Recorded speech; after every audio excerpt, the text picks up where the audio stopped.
Teman-teman subscribe dulu ya. Program ini bekerja sama dengan Nuansa Radio Cirebon. Siapa yang nggak sedih kalau anggota keluarga ataupun kerabat terdekat kita terkena penyakit COVID-19 ya? Itu akan lebih miris gitu. Mau ngerawat nggak bisa, ya nggak sih? Apalagi kalau misalkan meninggal dunia, makaminnya juga kita harus ngikutin protokol kesehatan ya dok ya? Iya betul banget. Makanya COVID-19 ini betul-betul apa ya?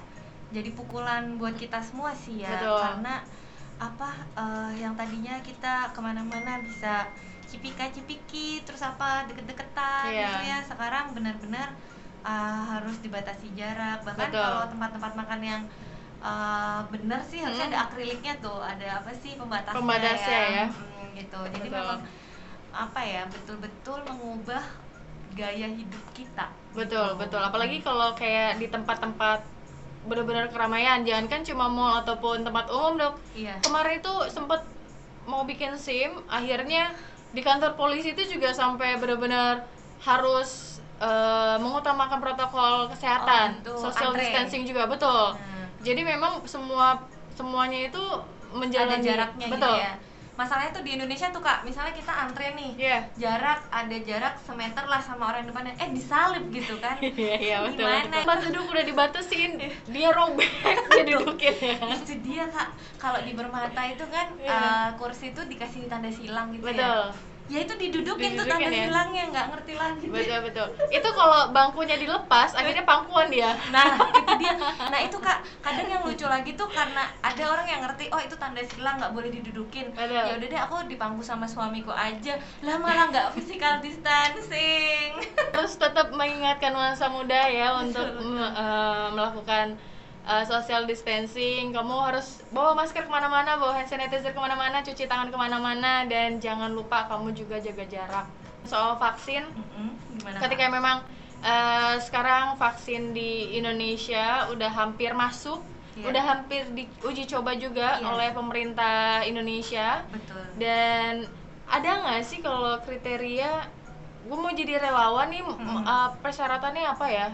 Mumpung kita masih muda ya, itu bisa banget Kak jadi relawan. Jadi kalau masih dalam uji klinis yang kedua ini, itu kan masih belum untuk disebarluaskan karena ini sebetulnya masih dalam tahap percobaan juga.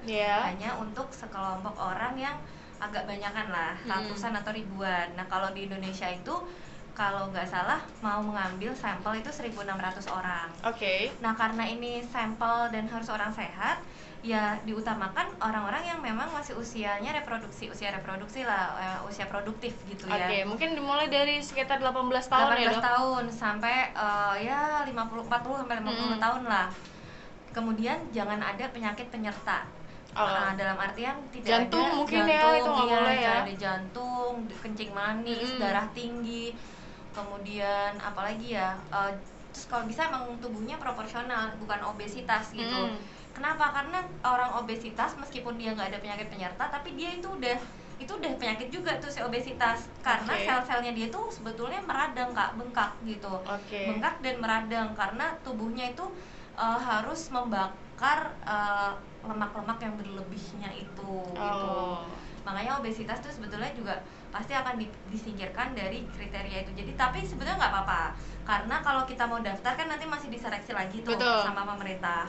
Nah makanya kalau misalnya mau daftar dari sekarang itu supaya ini kan pemerintah sambil meneliti yang Sinovac dari Cina itu diteliti ulang di Indonesia untuk keamanan dan lain-lainnya. Kemudian sambil meneliti yang itu juga sambil menyeleksi orang-orang yang memang masuk ke dalam kriteria uji coba vaksin gitu.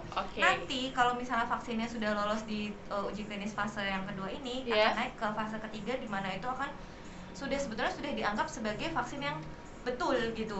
Ini udah tokcer nih gitu. Nah itu jangan harap yang muda-muda ini bakal diduluin.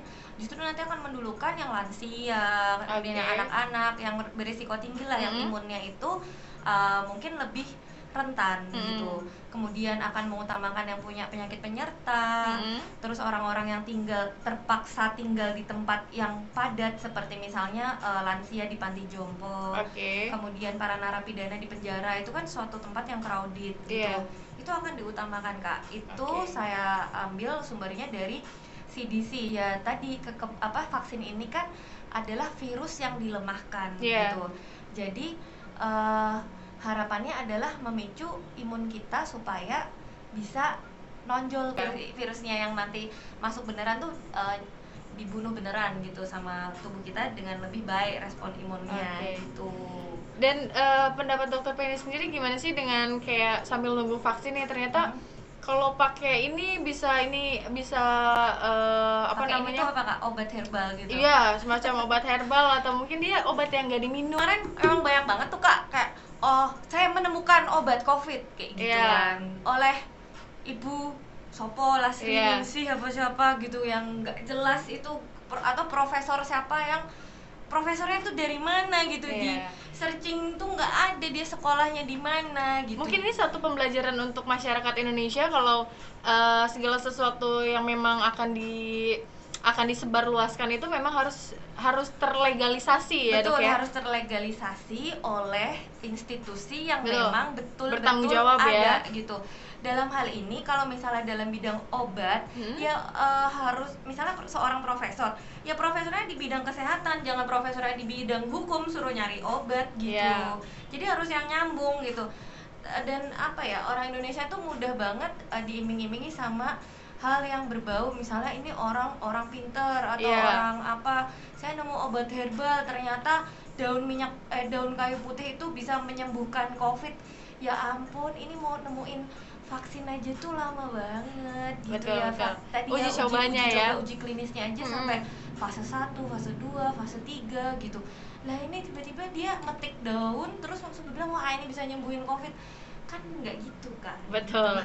Jadi mungkin ini juga satu pengetahuan untuk kamu nuansa muda, kalaupun memang pengetahuan kamu untuk dan mengubah cara pandang juga sih, Kak. Mungkin pengetahuan satu, tapi yang kedua itu adalah mengubah konsep atau cara pandang kita gitu. Jangan semua tuh ditelan dengan mentah-mentah.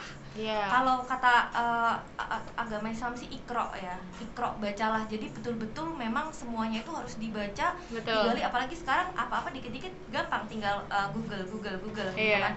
Kalau sumbernya nggak jelas atau blognya orang, blogspot apa, ya jangan dipercaya. Tapi kalau sumbernya itu misalnya dari universitas mana atau dari CNN Indonesia gitu kan emang jelas ya sumbernya dan bisa dipertanggungjawabkan. Ya nggak apa-apa, kita misalnya mulai mencerna itu sebagai hal yang terpercaya gitu.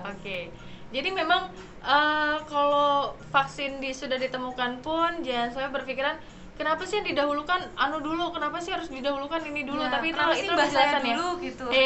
Kenapa nggak keluarga saya dulu atau apa gitu, supaya rebutan. Nama tetangga saya dulu ya enggak. Saya takut kena, jadi tetangga saya dulu tolong. Nah, makanya kalau biar nggak rebutan daftar jadi relawan. Betul. Dan memang itu kita juga udah sempat singgung alasan kenapa siapa dulu yang akan didahulukan ketika vaksin itu sudah ada ya, Dok ya. Betul. Yang jelas memang untuk yang paling penting adalah para petugas medis yang memang membantu juga para yang positif COVID-19 untuk sembuh ya, Dok ya. Kemudian juga lansia, anak kecil. Dan memang kayak panti jompo pun kita akan utamakan juga ya, Dok ya. Iya. Gitu.